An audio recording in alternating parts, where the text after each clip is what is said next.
This assignment is a little bit tricky, so I want to explain how to do it. So last week you read the Stephen King essay, Why We Crave Horror Movies, and you wrote your rhetorical précis on that essay. What you're going to do now is you're going to plant a naysayer from King's point of view or from your own point of view. So I've included an excerpt from his essay that appears at the very end of the essay. Read the excerpt again. I know you've already read it, but read it a second time. And then I want you to plant a naysayer. So you have two options.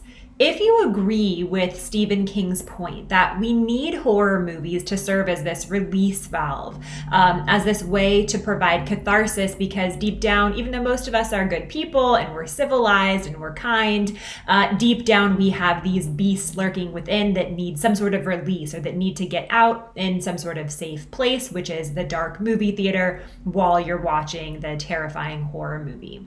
So if you agree with Stephen King that horror movies serve this purpose, I want you to add a really short paragraph in which you plant a naysayer or address what people who disagree with him might say, and then explain why they're wrong or why they're right about certain arguments but wrong about the others. Remember, when you're planting a naysayer, it can be complex, right? You don't have to say that all people who disagree are wrong. You might say people are right up to a certain point. You might make some concessions, or you might make it pretty simple and explain why the counter arguments are wrong.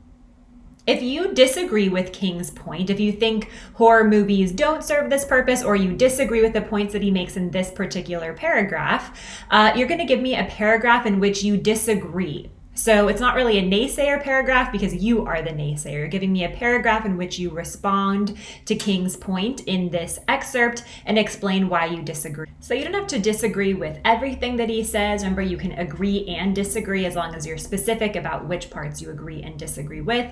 So maybe you think that horror movies don't appeal to the worst in us. Maybe you believe that horror movies actually appeal to the best in us because it makes us want to believe in good as something we can all achieve, or heroes, or it makes us want to think of ourselves as saviors. Or maybe you disagree with some of his assertions about horror movies not causing us to be violent. I've included an example, and this is just one example. Answers are obviously going to vary. So this would be a sample naysayer paragraph from someone writing from King's point of view. So it's the first option. So if you were Stephen King and you wanted to add in a paragraph into your own essay in which you plant a naysayer to give your own argument more credibility, right? It always makes your argument seem more credible if you can address the other point of view and make some concessions. This is how you might do it. And notice how the tone of this paragraph is in keeping with King's tone. We're trying to copy King's tone here because this would be a paragraph that he could add into the essay. Nice try, horror haters will say. Watching gore on the big screen desensitizes us to violence, which makes us more likely to become violent. And how convenient that a horror writer thinks we need horror movies to civilize us. Although these critics are right that I have a personal stake in the horror business, I still maintain that these films, like fairy tales, are cathartic, not repressive. In fact, beyond suggesting a correlation, no studies have proven that these films cause aggressive behavior.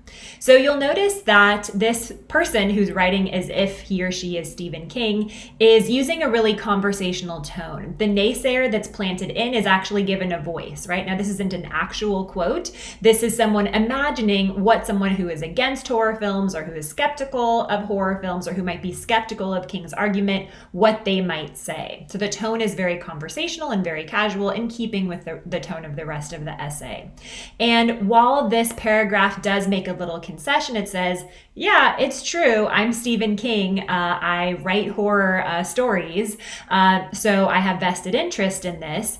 I still believe that horror movies serve this really important purpose, that by feeding the gators, by watching horror movies, we're not just tempting those gators, making them want to do something violent, but instead we're keeping them fed and we're keeping them away from that more civilized part of our brains. So that's just one way that you could plant a naysayer. Again, if you don't agree with King, you're adding in a paragraph in which you explain your point of view, why you think King is wrong or partially wrong.